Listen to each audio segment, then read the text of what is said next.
Депутатська недоторканність, так, вже, я би сказав, десятки років ведеться полеміка навколо цього питання. Ви готові, що вас зняли депутатську недоторканність? Хоч завтра, просто немає такого юридичного правила, яке би могло забезпечити. На даному етапі ні, але, наприклад, якщо буде проголосовано... Та з радістю проголосую. Це потрібно для України?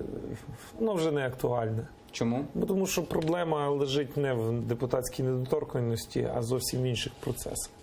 В питаннях виборів, в питанні інших правил, які впливають на наше життя. Хоча, я вам скажу так, що депутатська недоторканність – це привабливий статус, за яким ховається велика кількість злочинців. Тому ні, я готовий, щоб її знімали, і вона принесе багато користі, я вважаю.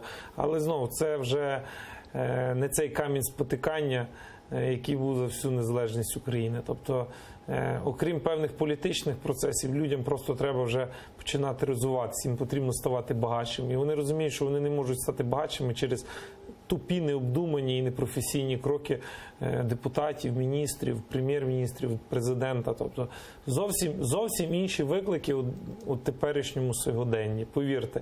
І задоволення, чи принесе людям зняття недоторканності, вони будуть задоволені. Але чи вони будуть так вітатися, якби вітали ще 5 років тому, я вам гарантію даю, що ні.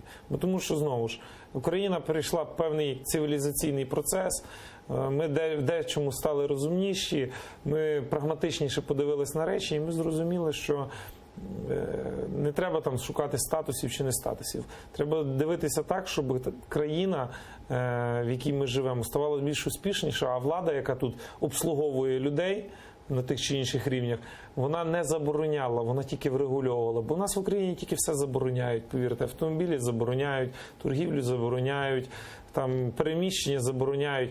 Не потрібно забороняти, потрібно врегульовувати. І от коли людина в цих регульованих правилах десь обійде якісь певні принципи, тоді застосовується кримінальний кодекс. Тобто людина вже порушила певні правила. А в нас пишемо закони з року в рік, повірте, стільки шлаку законодавчого в Верховній Раді, що ти деколи на нього дивишся, думаєш, що в тій країні стільки можна міняти. Кожен раз прийде 400, там скільки там того разу, 30 депутатів, перед тим 450, і вони кожен божий день щось міняють. Що ви міняєте? Ви раз запровадьте то, що можна виконати.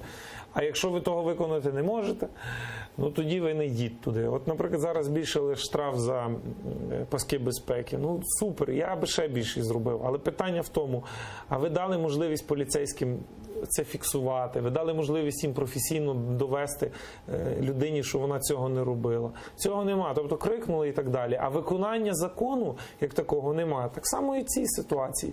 Тобто недоторканність, ну окей, недоторканність. А що за цією недоторканністю? Є якась боротьба з корупцією? Нема.